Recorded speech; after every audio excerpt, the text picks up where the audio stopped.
Buenos días a todos, que el Señor les bendiga. Qué gusto de saludarnos con hermanos que tenemos el gusto, también el privilegio de conocernos ya algún tiempo y reencontrarnos en estos contextos tan lindos, alabando y adorando el nombre del Señor.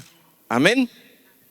Hoy vamos a conversar acerca de algunos de los principales obstáculos que la Biblia ha tenido que enfrentar a lo largo de la historia. Y este tema lo vamos a titular El indestructible libro de Dios. Y hay que resaltar ese adjetivo desde el inicio, porque al hacer un recorrido rápido, somero o profundo de las Escrituras, cada vez constatamos que es un libro que ha sido, que es y será indestructible. Y alguien puede pensar, pues ni tanto, hermano, porque si agarramos una Biblia y le ponemos fuego, pues no se va a ver muy indestructible que digamos. Si pudiéramos contabilizar los tomos, los artículos que se han quemado, destruido a lo largo de la historia, creo que esa cifra habría que multiplicarla por una cantidad muy grande de las que han sobrevivido y ha llegado hasta el día de hoy. A ver, usted traje una Biblia, puede ser que la traiga física, un libro o en su celular, ¿puede levantarla? Si está leyendo su Biblia en su celular, pues esa es su Biblia o un libro, ¿verdad? Bueno, ahí está la muestra.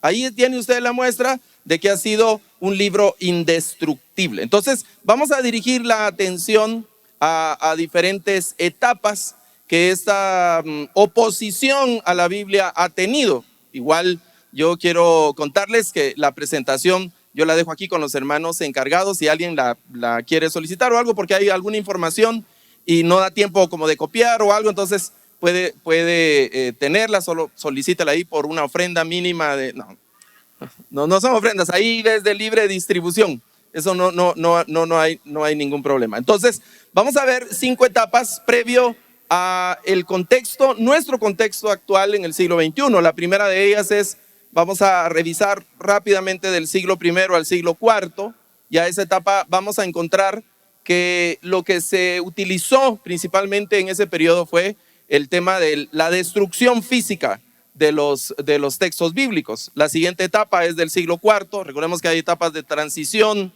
que se traslapan también del siglo IV al siglo XV, donde lo que impera ahí son barreras lingüísticas. Y la tercera etapa del siglo XIV, más o menos al siglo XVI, la resistencia a las traducciones. Para una cuarta etapa del siglo XVI al siglo XIX, la etapa de mucha censura y un férreo control para que la Biblia no se expandiera, no se distribuyera con toda la libertad que debía de tener. Y por último, una quinta etapa, antes de llegar a nuestro tiempo, que sería del siglo XVIII al siglo XX, lo que vamos a llamar como la crítica racionalista. En medio de todas estas cosas, a través de todos estos siglos, el texto bíblico ha sobrevivido y ha salido triunfante. Y yo quiero decir algo, ni siquiera herido. Y la Biblia, cuando vemos la historia, en ningún momento ha estado en peligro de extinguirse. Eso es algo extraordinario. Y ¿sabe qué? La iglesia tampoco ha estado en ningún momento en peligro de extinción, porque es el cuerpo de Cristo. Y el cuerpo de Cristo es triunfante y será triunfante hasta el último momento de la historia de la humanidad. Amén. Y si usted es parte de la iglesia de Cristo, del cuerpo de Cristo, usted también es triunfante. Aunque no se sienta muy triunfante hoy, ¿verdad? Tal vez vino ahí medio bajoneado, un poquito ahí, ¿verdad? Así como muy triunfante, no muchito, hermano. Pero si estamos en el cuerpo de Cristo, la Biblia dice que nosotros vamos a vencer y que somos más que vencedores aún en medio de cualquier circunstancia. Y no porque nosotros seamos muy buenos, inteligentes o poderosos, sino porque en nosotros habita el poder extraordinario del Espíritu Santo del Señor. Amén. Bueno, hablemos de la primera etapa, que es la destrucción física. Vamos a arrancar, recordemos el primer siglo, el Nuevo Testamento sobre todo se escribe en un periodo más o menos de unos entre 50 y 60 años, se escriben los originales del Nuevo Testamento, en la segunda parte del primer siglo. Y luego la iglesia está siendo perseguida, no necesariamente por asuntos teológicos o doctrinales, sino que está siendo perseguida por temas políticos y sociales. El Imperio Romano no era muy afín a los cristianos porque los cristianos no eran muy afín al César. Ese era básicamente el motivo de persecución. No era porque habían esas disensiones teológicas. En todo caso, la parte teológica o doctrinal tal vez era un asunto con los judíos, pero los judíos y los cristianos compartían ese problema contra el Imperio Romano o frente al Imperio Romano porque no eran muy fan del César. Y entonces eso implicaba que los romanos persiguieran a los cristianos, pero no por ser malas personas o porque fueran gente así rara. Con el tiempo sí se fueron desatando polémicas teológicas y doctrinales, y más o menos ya para el siglo III se promulga el edicto que se conoce como el edicto de Diocleciano, donde se promulgan órdenes para destruir iglesias, quemar manuscritos, prohibir reuniones. El que lo encontraban con un fragmento de las escrituras pues era condenado a muerte en casos extremos, o por lo menos torturado, y era sometido a vejámenes y a una serie de cosas horribles. Fíjese, el año 300 más o menos. Eso procuró en ese periodo, bueno, en el 303 se dicta este edicto de Diocleciano, pero ya venía un periodo donde se destruían todo lo que tenía que ver con los símbolos cristianos, por diferentes razones. Y eso procuró que algunos de los manuscritos y copias o algo se fueran perdiendo, se fueran extraviando, o por lo menos ya no tuvieran toda la difusión que se tenía que tener. Luego viene algo en ese mismo siglo, no tan lejos, lo que se conoce como el Edicto de Milán, ya con Constantino en acción, habiéndose convertido. Entonces Constantino, lo que la historia dice es que legaliza el cristianismo. Y la iglesia el imperio después de perseguir a la iglesia, ahora lo que hace es amparar a la iglesia, y ahora todo el que está bajo el Imperio Romano es cristiano por edicto, no por convicción, no por conversión, sino por edicto. Y nace históricamente ahí lo que más adelante llegó a conocerse como la Iglesia Católica Romana. Se recuerda cómo se van sumando los adjetivos: Iglesia Apostólica, Católica y Romana, ¿verdad? Se van sumando, digamos, ahí en la historia. Y eso, ahí dejaron de perseguirse a los cristianos, por lo menos dentro del Imperio Romano, pero dio lugar a otra serie de barreras, y pasamos a la siguiente etapa, que son las barreras lingüísticas, porque pronto Constantino y los líderes cristianos que tomaron auge y que sobresalieron en ese momento, se dispusieron ahora a traducir la Biblia, que había estado originalmente en hebreo los textos del Antiguo Testamento y en griego los textos del Nuevo Testamento. Dispusieron traducirla al idioma del imperio, y el idioma del imperio era el latín. Y entonces comisionaron a uno de los grandes personajes de la historia de las traducciones, que es Jerónimo de Estridón. La historia de Jerónimo es un asunto interesante, ¿verdad? Le animo a que lo googlee, no ahorita, pero después será que investigue un poco ahí de Jerónimo de Estridón. Es un personaje muy, muy interesante, un erudito completamente de los pies a la cabeza, y a él le encargan la tarea de traducir la Biblia, y surge lo que se conoce ahora como la Vulgata Latina, un extraordinario trabajo de traducción al latín, pero la iglesia toma ese trabajo que no fue inicialmente, Jerónimo fue un comisionado para hacer el trabajo, no dependían todas las decisiones de él, y finalmente la iglesia toma el trabajo de Jerónimo, y lo que dicta es que de ahí en adelante ese texto en latín va a ser la Biblia oficial de la iglesia. Y recuerde que la iglesia era la iglesia imperial ahora ya no eran unos cristianuchos que andaban por ahí medio harapientos, escondidos en unas cuevas y en los drenajes de las ciudades, sino que ahora vivían en la opulencia, se rozaban con el emperador, tenían mucho poder político, tenían mucha presencia social,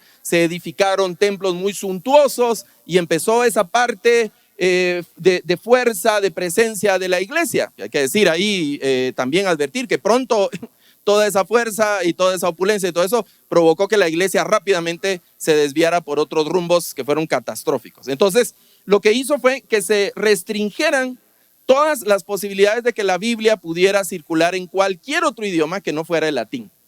Y entonces, esa intencionalidad lo que provocó es que la Biblia se redujera al grupo ese que hablaba latín. Pues en los primeros siglos, mientras estaba Constantino, todo está bien, el Imperio Romano dominaba, la cantidad de latinohablantes pues eran muchos, pero con el tiempo el Imperio Romano se fue desdibujando, y el latín pasó a ser únicamente el idioma del clero. Y no fue tanto tiempo después, fue apenas unos cuantos siglos adelante.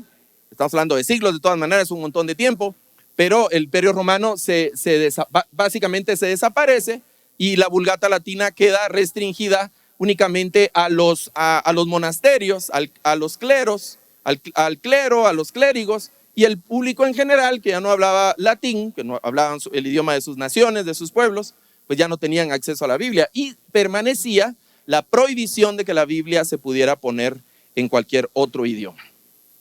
Hay un dicho que dicen algunos sociólogos interesante, y es que toda opresión desencadena una revolución. Y eso es algo interesante de la antropología, incluso la antropología bíblica, que podríamos agregarle ese adjetivo, y es que Dios hizo al hombre para ser libre. Tan libre, como cantábamos, que lo hizo libre hasta de él. Allá el hombre, la humanidad, con sus consecuencias. Dios lo hizo tan libre que no lo obliga a obedecerle, pero lo hace pagar por sus decisiones. Creó a Adán y a Eva en el huerto y puso el árbol y les dijo, eso no me lo toca. ¿Qué hacemos nosotros cuando le decimos a los niños con una caja de galletas, esas galletas no las tocan? ¿Dónde las pone usted? Las esconde hasta arriba. Uno de mis hijos tiene una cicatriz aquí, parece alcancía. Todavía cuando se corta el pelo así pegadito se le ve ahí el chajazo, porque en un descuido él ¿cómo se dice? Escaló ahí sobre los gabinetes tratando de alcanzar una caja y una cosa que teníamos nosotros ahí con pan. Y perdió el equilibrio y se vino, hermano, tenía como 4 años. No ha hecho eso el hombre a lo largo de la historia. Dios le dice, eso no. Y hasta decimos nosotros, mira, a los patojos hay que decirles, hace eso para que no lo hagan. Porque si uno les dice, no hagas eso, eso quieren hacer, ¿verdad? Somos un poco, como decía mi abuelita, arrevesados, ¿verdad? Pero bueno, Dios hizo al hombre para ser libre. Entonces esta imposición de la Vulgata lo que provocó fue que muchos personajes, grandes personajes ahora en la historia, pues dijeran, miren, hay una frase que me gusta, por ejemplo, la de Tyndale, el que dice, la Biblia es el idioma del el pueblo y por lo tanto debe estar, la Biblia es el libro del pueblo y debe estar en el idioma del pueblo. Y cada pueblo debe tener acceso, y diferentes frases que tienen que ver con ese sentido. Surgen personajes como John Wycliffe. Wycliffe tradujo la Biblia al inglés y eso le significó grandes persecuciones también. No lo lograron capturar, pero de manera póstuma en el concilio de Constanza Wycliffe fue condenado por la iglesia. Había una práctica, ¿se recuerdan de la Inquisición? A quienes lograban capturar pues los sometían a torturas, y a quienes no, pues maldecían sus nombres, y si lograban localizar la tumba de los personajes, los exhumaban y hacían imprecaciones y rituales de maldición, y ponían sus nombres inscritos en libros de personajes malditos y una cosa así. Era una cosa tremenda. Entonces sobresalen en esta historia John Wycliffe y también por otros personajes como Tyndale. Wycliffe y Tyndale trabajan en inglés, y ellos sentaron las bases de lo que más adelante fue la King James, una Biblia de gran influencia, de gran trayectoria y de mucha difusión hasta el día de hoy. Lo que la Reina Valera 1960 es en español, la Biblia King James lo es en inglés. De esa fuerte presencia. Pues, ¿de dónde vienen esos trabajos? Viene de lo que hizo Wycliffe en su momento y lo que hizo Tyndale en su momento. A Tyndale sí lo lograron capturar y lo ejecutaron, lo quemaron en una hoguera. Pero hay otros personajes que sobresalen por el esfuerzo de la traducción, como Lutero, que tradujo al alemán, o como Casiodoro de Reina, que personalmente cada vez que yo voy a la historia y cada vez que revisamos estos temas y pensamos en estas cosas, absolutamente mi admiración. Si me hubieran dejado, capaz que le pongo a mi hijo Casiodoro. A ver si me dejan con algún nieto. Todavía no tengo, pero voy a hacer el intento y ahí le cuento cómo me va, ¿verdad? Casiodorito, de repente un día se los presento por aquí, ¿verdad? Bueno, porque absolutamente fan de Casiodoro, principalmente porque es la parte que nos corresponde en español. Tradujo la Biblia al castellano de aquel tiempo, la Biblia que se conoce como la Biblia del Oso. Fue un hombre que se dedicó a ese trabajo, que invirtió, nunca fue un proyecto de retorno financiero para él o algo, sino que el corazón pastoral que este hombre tenía lo llevó para que la Biblia estuviera en el idioma de su gente, que estuviera en el idioma de su gente. Es interesante lo que se dice de la relación entre la Biblia del Oso, que es algunas décadas antes de la publicación del Quijote de Cervantes. Incluso hay unas tesis que Cervantes se sirve de la Biblia del Oso para publicar su obra magistral a través de lo que se conoce como el Quijote de la Mancha, que la Biblia del Oso es antes de Cervantes. Y Cervantes cita, ahí hay algunas discusiones, ¿no?, entre los críticos, de algunas parecieran citas que vienen de la Biblia del Oso, por lo brillante, lo excelente del español. Hace unos años escuché una conferencia del director de la Feria del Libro de Madrid y hablaba, un hombre ateo completamente o agnóstico, sin ningún tipo de fe ni nada, y cristiano menos, pero hablando de lo extraordinario que es el trabajo literario que hizo Casiodoro de Reina con la Biblia del Oso. Y hoy nosotros, por ejemplo, si queremos aprender buen español, un español, si usted quiere un tanto clásico ahora, un poco raro porque ya no hablamos así, pero finalmente un español, pulir nuestro español, le recomiendo la lectura de la Reina Valera 60, ¿verdad? Va a llegar usted a su casa, vosotros, familia, ¿verdad? Os recomiendo, o cuando regaña a sus hijos. Yo siempre he dicho en Gálatas, por ejemplo, Pablo está enojado y nos han traducido, oh Gálatas insensatos, ¿verdad?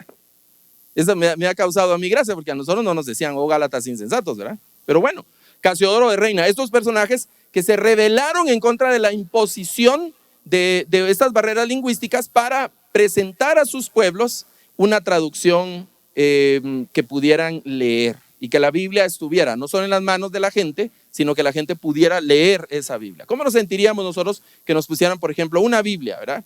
Si usted quiere pasta del cuero más fino, con así el adornito del canto dorado, de que fuera de puro oro, ¿verdad?, y no pintura, y una seda de la más fina para el separador de páginas, una Biblia súper lujosa y extraordinaria, pero que estuviera, no sé, en hebreo, por ejemplo, ¿verdad? O que estuviera en griego, o en algún mandarín, o en algún árabe, o en algo así. Finalmente no nos serviría.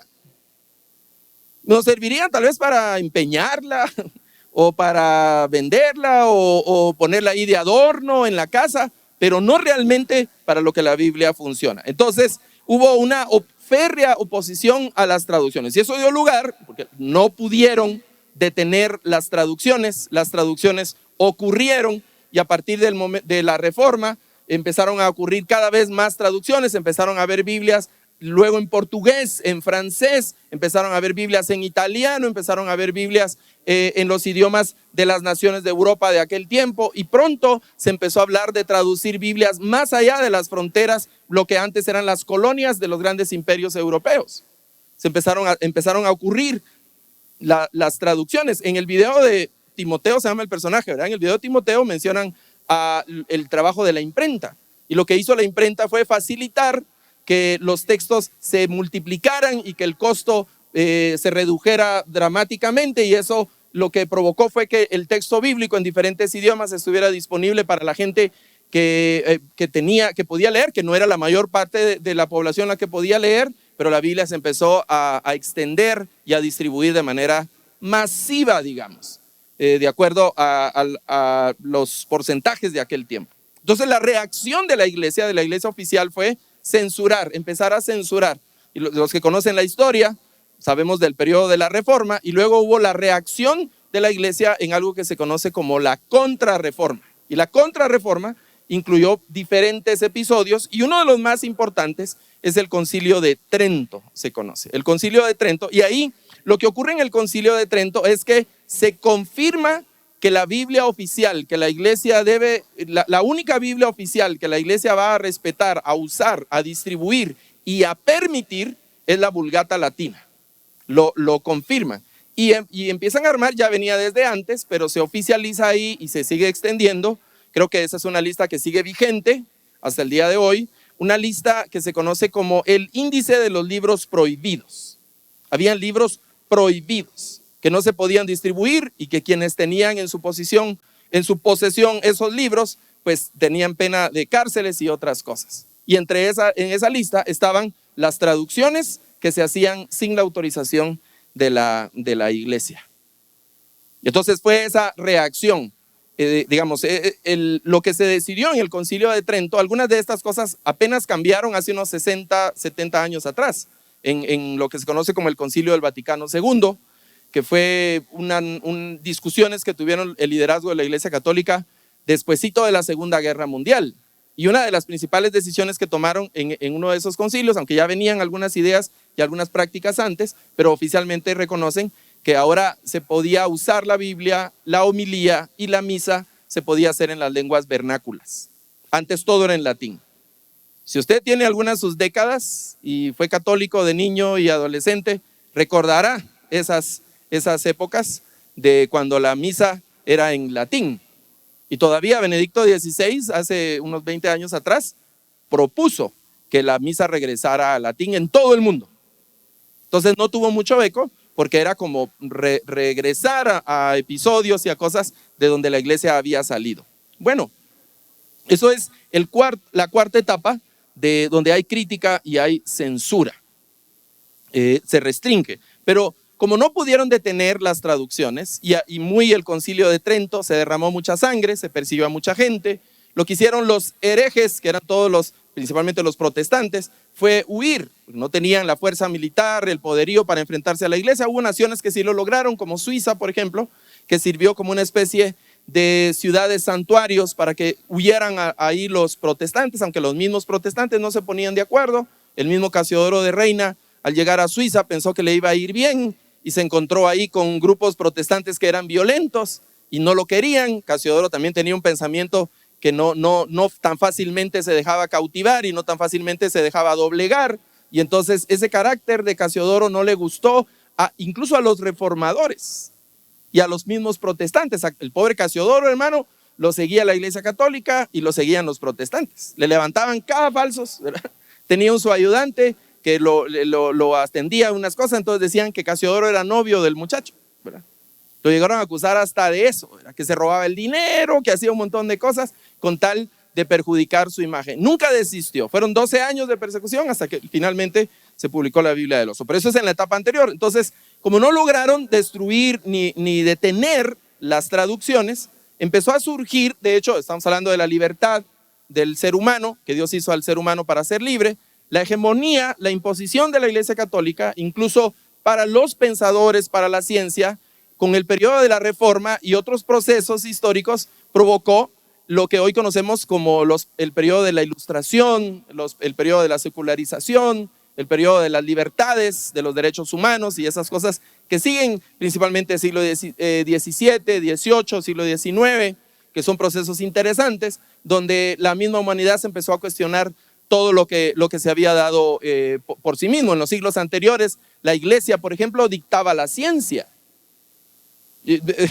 Tengo un paréntesis, si da tiempo vamos a decirle paréntesis al final, ahí me recuerda, pero es una cosa ahí, cuando la iglesia se ha metido a la ciencia sin ser científicos, vuelvo a los dichos de mi abuelita, ¿verdad? Metemos las de andar, decía mi abuelita, ¿verdad? Cuando nos metemos a discutir cosas científicas sin ser científicos, ¿verdad? Bueno, pues la iglesia decía, por ejemplo, que el universo giraba alrededor de la Tierra. ¿Se recuerdan esa anécdota? Que es una de las más conocidas. Y de repente otros personajes, entre ellos uno muy destacado que fue Galileo Galilei, él modificó unos telescopios que habían inventado otras personas, hizo unos cálculos, se pasaba noches enteras viendo las estrellas, tomando notas, haciendo cálculos y llegó a una conclusión. El problema de esa conclusión es que era todo lo contrario a lo que la iglesia decía. Pero la iglesia decía una cosa y Galileo observaba otra. Y había un problema. Entonces él se atrevió a decir lo que había concluido y él concluyó: no es el universo el que gira alrededor de la Tierra o el Sol el que gira alrededor de la Tierra, sino que es la Tierra la que gira alrededor del Sol. Y entonces, la iglesia estaba escandalizadísima, ¿verdad? porque Galileo estaba diciéndole lo que no era. ¿Y cómo era eso? Que Galileo se atrevía a oponerse a lo de la iglesia y lo mandaron a llamar, hicieron un montón de cosas. El pobre Galileo lo pescocionaron todo, ¿verdad? Y él tuvo que retractarse. Pero siglos después, la ciencia demostró que Galileo tenía razón. Y sabe que, si recuerdo bien, porque no fue un dato que no confirmé, si recuerdo bien, fue durante el ejercicio, el papado de Juan Pablo II, que la Iglesia Católica se disculpó oficialmente con Galileo. Un poquito tarde, ¿verdad? Un poquitito tarde nada más, pero se disculparon y Galileo, lo sentimos, tenías razón. Bueno, pero entonces cuando las personas empezaron a investigar el avance del método científico, las ciencias, resucitaron a los griegos, desempolvaron sus textos que la iglesia los había arrinconado por ahí, y la mente de la humanidad se encontró libre, empezó a surgir, empezaron a cuestionarse todo lo que les habían contado de la historia y todo lo que venía como presupuestos que estaban establecidos y que se aceptaban sin ningún tipo de cuestionamiento, y ya, todos los dogmas. Entonces las personas dijeron, ¿cómo es eso de que todos los dogmas y que lo vamos a creer todo sin cuestionar nada? Empezaron a revisar todo lo que les habían impuesto, y entonces empezaron a surgir una serie de exámenes, ideas a todo lo que les rodeaba, el avance de la ciencia, el avance de la ética, bueno, no avance de la ética, pero los cuestionamientos éticos, la recuperación de la filosofía, el surgimiento de nuevas líneas filosóficas, sociológicas, etcétera. Y parte de eso fue, ok, nos toca, vamos a revisar la Biblia, señores. Y tomaron la Biblia y la pusieron ahí en la mesa de estudio, y surgen personajes como Spinoza, Strauss, Juncker. Aquí podíamos mencionar a una serie de filósofos, historiadores, etcétera, que fueron a la Biblia, y algunos de ellos, digamos, la mayoría de estos exámenes no se hacía con la intención de destruir la Biblia o de hacerla quedar mal o desmentirla, sino sencillamente verificar si lo que la Biblia decía, enseñaba o proponía era real o no. Surge, por ejemplo, el tema, los que han estudiado historia de la iglesia o cristología, esa dicotomía entre lo que se conoce del Cristo de la fe y el Jesús histórico, por ejemplo. Porque en la opinión de algunos de estos personajes, Jesús como persona nunca había existido como tal, sino que era un personaje que la iglesia, principalmente Pablo y otros apóstoles, lo habían así como agrandado. ¿Han visto aquella película Corazón Valiente de, ¿cómo se llama el actor? De Mel Gibson, sí, el William Wallace, ¿verdad? ¿Se recuerdan ese personaje? Conforme fue avanzando, la gente empezó a decir que medía 3 metros, ¿verdad? Y él decía, la gente no lo conocía a él, ¿verdad? Porque antes no había Facebook, él no publicaba ahí sus hazañas, ¿verdad? La gente no lo conocía, no había redes sociales. Entonces, la gente pensaba que William Wallace medía 3 metros y que comía no sé qué y que hacía cosas porque era un personaje así súper extraordinario. Entonces, estos, digamos, haciendo esa comparación, estos pensadores, analistas del texto bíblico decían, vamos a ver si es cierto lo que la Biblia dice, y empezaron a tener una discusión si realmente Jesús había sido así como los evangelios decían y así como lo consideraban los autores del Nuevo Testamento. Surge la hermenéutica, surge la exégesis muy estricta, surge algo que se conoce como crítica de las formas, la crítica histórica, que fueron metodologías no específicamente para la Biblia, sino que eran metodologías de investigación que se usaban en las ciencias en general, y luego dijeron, bueno, vamos a aplicarlo a la Biblia para ver si esto es así o no.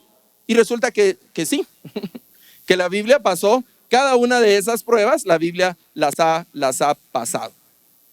El resultado histórico entonces de este proceso, aunque generó profundas tensiones sobre la autoría, por ejemplo, la redacción, el género literario, forzó algo interesante, el nacimiento de la exégesis científica moderna, y dio lugar a algo que nos ha bendecido totalmente a nosotros como pueblo cristiano. Algo que se conoce como texto crítico, el texto crítico de la Biblia. Es decir, también se le puede llamar el texto científico de la Biblia. ¿Hay algún texto científico del texto bíblico? Bueno, ahí tendríamos que regresar un poco al tema de las traducciones, porque la Biblia no se escribió en hebreo, es decir, no se escribió en español originalmente, sino que se escribió en hebreo y griego. Pero antes solo se tenían algunos manuscritos porque la iglesia restringía, no investigaba, no hacía arqueología, y si descubría algo, pues lo ocultaba, lo escondía, lo destruía, lo vendía. Era una cosa que se perseguían los textos durante un tiempo. Cuando esto toma un auge y se empieza a investigar la Biblia, dicen, miren, aquí hay otro manuscrito, vamos a compararlo con este. Miren, aquí hay otro manuscrito, vamos a ver qué dice de este. Miren, allá hay otro, y allá hay otro. Y resulta que ahora, en esta investigación que sigue vigente, se pueden constatar el tema del texto bíblico, la veracidad del texto bíblico, la fidelidad en la transmisión histórica del texto bíblico. Del Nuevo Testamento tenemos ya casi 6,000 manuscritos, y del Antiguo Testamento es un poco menos, pero tenemos un tanto más. Y entonces el texto crítico y todos estos exámenes que se le hicieron al texto bíblico, lo que hicieron fue, en lugar de refutar el texto bíblico, fue fortalecerlo, confirmar la fidelidad de los textos, aunado, por ejemplo, a eventos como lo que ocurre en 1948 con el descubrimiento de los rollos del Mar Muerto. ¿No lo estoy aburriendo? ¿No? Me lleva al hilo porque yo, mire, me súper emociono y hasta ahorita reaccioné.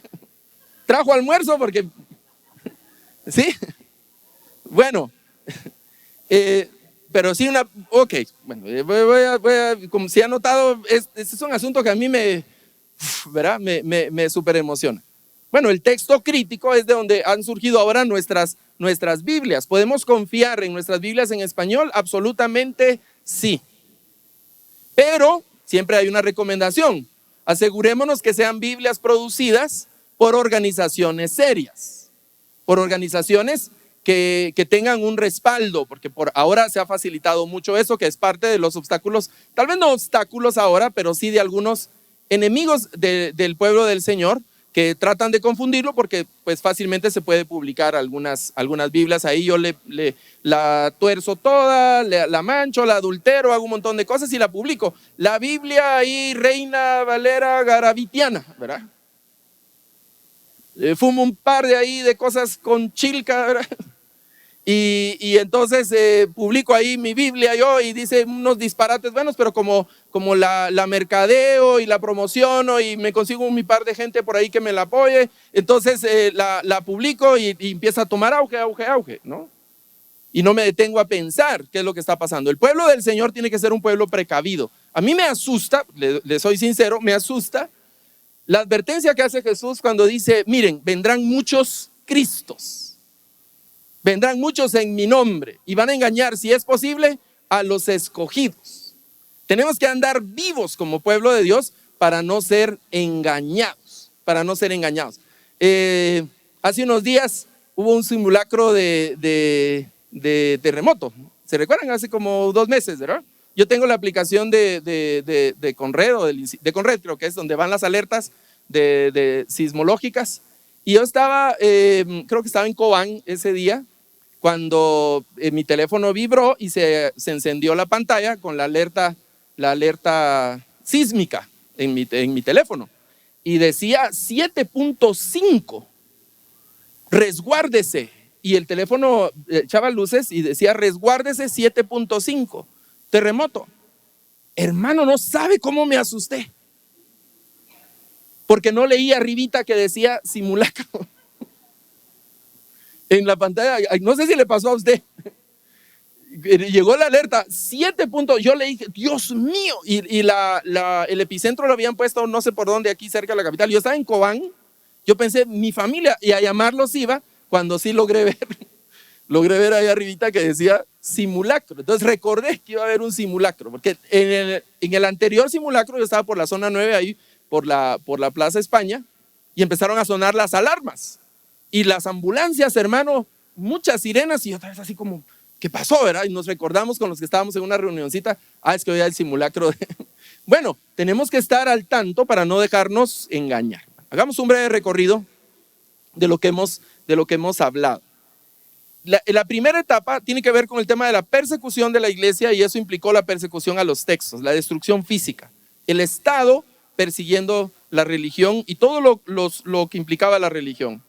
La segunda etapa que mencionamos de estos siglos, se establece una barrera lingüística al establecer de manera autoritaria el latín como único idioma en el que el texto podía estar disponible. Era la élite clerical contra el pueblo. El pueblo hablaba diferentes idiomas, pero la Biblia únicamente estaba en latín.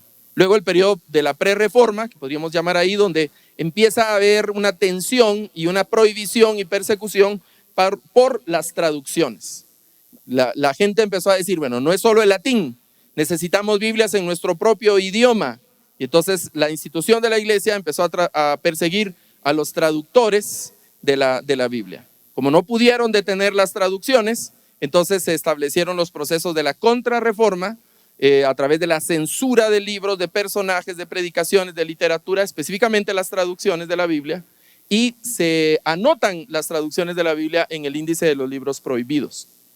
Y la última parte, hasta el siglo XX, la crítica racionalista y la crítica histórica, que es esa contradicción entre la fe y la razón, o la fe y la academia secular, tratando de menoscabar, tratando de constatar si la Biblia es lo que es o si la Biblia solamente es un libro histórico que narra leyendas, mitos y ficciones. La Biblia ha sobrevivido a todo eso. Y hay que decir ahora, y aquí estoy ya en la parte final, que ha sido una lucha constante. Pero quiero resaltar las frases del inicio. Nunca, a pesar de estos formidables enemigos que la Biblia ha tenido a lo largo de la historia, nunca la Biblia ha estado en riesgo de decir va a desaparecer, se va a extinguir. Lo que ha ocurrido es que en los momentos donde la violencia y la persecución se ha agudizado, se ha incrementado y recrudecido, entonces pareciera como que pierde brillo y los portadores de la Biblia se mudan o por un momento se esconden para después brillar. ¿Qué es lo que ha ocurrido con la Biblia? Tiene un periodo donde aparentemente se opaca, pero después fulgura completamente de una manera extraordinaria. La historia de la Biblia no solo es la narrativa de un texto guardado pacíficamente en una bodega, porque hay que decir que la Biblia no es un libro para el anaquel, la Biblia no es un libro para nuestras libreras, no es un libro para nuestra mesa de noche, no es un libro que encontramos, los que nos toca que viajar frecuentemente, en la gaveta de la mesita de noche de un hotel. No es una Biblia para tenerla ahí de adorno o como un souvenir del domingo, un accesorio del domingo. La Biblia es para que la tengamos en nuestra mente y en nuestro corazón. ¿Cómo puede llegar la Biblia ahí? ¿Cómo puede llegar la Biblia a nuestra mente y a nuestro corazón? Leyéndola, amándola, estudiándola, escuchándola, compartiéndola, debatiéndola, preguntándole, cuestionándole. La Biblia es un libro para dialogar, es Dios hablándonos a través de un texto. Yo puedo, como dice aquel canto, yo puedo hablar con Dios, aunque ese canto habla de la oración, ¿verdad? Pero yo puedo hablar con Dios a través de la Biblia. Nos preguntamos frecuentemente cuál será la voluntad de Dios. Ahí está en la Biblia la voluntad de Dios. ¿Y qué puedo hacer? ¿Qué querrá Dios decirme? Hermano, ahí en alguna página de la Biblia está lo que Dios le ha mandado a decir a usted con nombre y apellido. En alguna parte por ahí de la Biblia está el versículo, la frase, la palabra que va a solucionar nuestro problema. Ahí está la clave de nuestra felicidad, en el texto bíblico. No es para que lo tengamos ahí guardado. La Biblia, como un proceso histórico, ha sobrevivido a tanto, hermano, a tanto. Y en el presente siglo, ese siglo XXI, la Biblia se enfrenta al secularismo militante, al ateísmo, al relativismo moral, al relativismo cultural. Ahí podríamos incluir toda la parte de las ideologías, que como la Biblia dice una cosa, lo que hacen las personas es cerrar la Biblia, porque la Biblia pues nos pone en nuestro lugar. La Biblia es un libro que rige. Dios no negocia su voluntad. Dios ha dicho, nos propone su voluntad. Recuerde que hizo al hombre libre, le dijo al pueblo de Israel, entrando a la tierra prometida, después de que habían visto todo su poder en el desierto, le dice al pueblo de Israel, pongo delante de vosotros la vida y la muerte, la bendición y la maldición. Ahí, la decisión de obtener la vida o la muerte no era de Dios, aunque Dios les dice, escoge la vida. Cuando el Señor dice en Apocalipsis, eres frío, no eres ni frío ni caliente, eres tibio, te vomitaré. No es que Dios nos prefiera fríos, porque luego el Señor dice, te aconsejo que compres de mí. Siempre Dios está dispuesto a ese recibimiento. Entonces, otro obstáculo para la Biblia actualmente es el materialismo, el cientificismo excluyente y sobre todo en el caso nuestro, que esto es en mi opinión algo muy grave, para nosotros que nos decimos el pueblo de Dios, la apatía y la falta de interés. Tenemos la Biblia como algo, no tenemos una relación con la Biblia. Es como ese vecino que sabemos dónde vive, pero que nunca tenemos una relación. Y tenemos 20 años en ese vecindario y nunca tenemos una relación con ese vecino. Ni de amistad, así un buenos días, buenas tardes, pasamos, está lavando el carro, paseando el chucho, y así sabemos el nombre del chucho, ¿verdad? Pero no tenemos algo más cercano. Y puede ser que haya otro vecino unas cuadras más adelante donde hemos entablado a lo largo del tiempo una amistad más cercana. Con la Biblia no debemos ser amigos, debemos ser uno. Con el texto bíblico que representa la palabra del Señor. Hoy, en nuestro siglo XXI, corremos el riesgo de caer en indiferencia, en desacato de lo que la Biblia dice, porque es palabra de Dios. Y aunque Dios hizo al hombre para ser libre, y usted y yo, tan chiquititos que somos, hermano, tan insignificantes que somos, discúlpeme, yo sé que usted es una persona importante y tiene muchas cosas, pero delante de Dios, imagínese, hermano, imagínese, ¿verdad?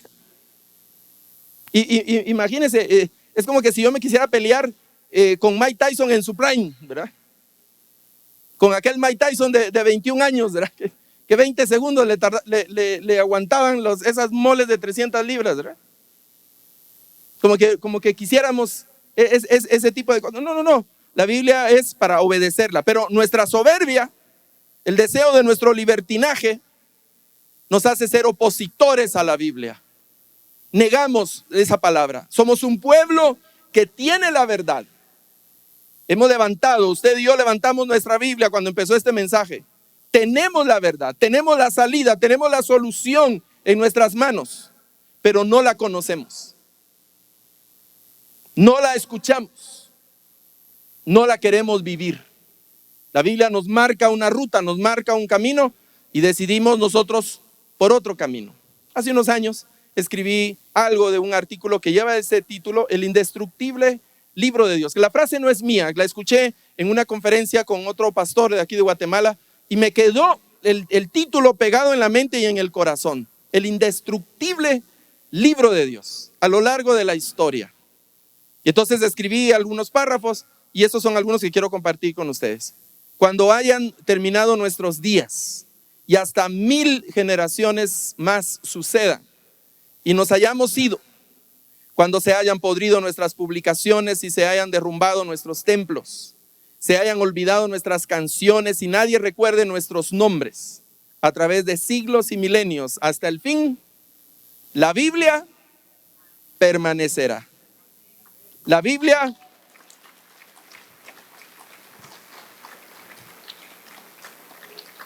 no nos necesita. Somos nosotros los que necesitamos la Biblia como palabra de Dios. Nuestras palabras, nuestras ideas, tarde o temprano, se las llevará el viento, pero la palabra de Dios permanece para siempre. Los cielos y la tierra pasarán, pero la palabra de Dios permanecerá. Es lo verdaderamente imperecedero, lo verdaderamente inmutable, lo verdaderamente inmarcesible, lo verdaderamente inescrutable y lo verdaderamente inefable. Recordemos que lo dijo una parte en el video que vimos de Timoteo, y aquí esa es una parte de la portada de la Biblia del oso que Casiodoro de Reina, de manera extraordinaria, únicamente yo podría decir que inspirado por el Espíritu de Dios, puso al pie de la imagen una lectura en hebreo de una parte de Isaías 40, de 48, solo puso la última parte de Isaías 48, porque dice que la vida del hombre es como la hierba y su gloria como la flor. Cuando la hierba se seca, la flor se cae, hablando de lo perecedero que es el ser humano, lo efímero, frágil, inútil que somos nosotros, ¿verdad? algunos de nosotros cargamos la etiqueta esa de las encomiendas. Manéjese con cuidado, ¿verdad? Nos tocan y ya, hermano. Sí, decía un hermano por ahí en su matrimonio, decía, es que mi pareja parece ¿cómo se llama? La lámpara maravillosa. ¿Y por qué? Concede deseos. No, apenas la toco y le sale el genio, dice. Bueno, pero ese somos nosotros. Lo que Casiodoro en la parte en hebreo se lee Udvar Elohenu Yakum Leolam. Y eso se traduce cuando Casiodoro de Reina está leyendo Isaías. Dice, la vida del hombre es como la hierba y su gloria como la flor, pero la hierba se seca y la flor se cae. Pero la palabra de Dios permanece para siempre. La palabra de Dios permanece para siempre. Hasta el día de hoy, desde aquellos increíbles enemigos hasta el día de hoy, la Biblia ha sido victoriosa, vencedora. Y ahora, antes de finalizar, quiero dejar un motivo de oración en sus corazones. Nosotros trabajamos en la Sociedad Bíblica de Guatemala, específicamente en actividades que tienen que ver con la traducción de la Biblia, con la distribución de la Biblia. Muy probablemente la Biblia que usted tiene ha sido traída a Guatemala por las gestiones de la Sociedad Bíblica de Guatemala y que luego se distribuye en todo el país, ¿verdad? Biblia, si usted puede ver ahí en los colofones o en la parte donde está la etiqueta editorial, Biblias que fueron impresas en Corea del Sur, Biblias que fueron impresas en Brasil o en Colombia, que son los centros de impresión, más frecuentes, o en China, que China tiene la imprenta más grande del mundo, es toda una ciudad. Pero en Guatemala estamos trabajando actualmente con varios proyectos de traducción. Nosotros tenemos la Biblia en español, y qué lindo, ¿no? Que podamos leer la Biblia en nuestro idioma, como lo entendemos, pero sabemos que Guatemala es una nación multilingüe, donde necesitamos que nuestros pueblos indígenas y personas que tienen necesidades especiales puedan tener acceso a las escrituras también. Y actualmente esos son procesos que están activos. Actualmente estamos traduciendo la Biblia al quiché de Totonicapán, y los que conocen un poco de la realidad de nuestros idiomas en Guatemala saben que, por ejemplo, se dice que Guatemala tiene 22 idiomas mayas.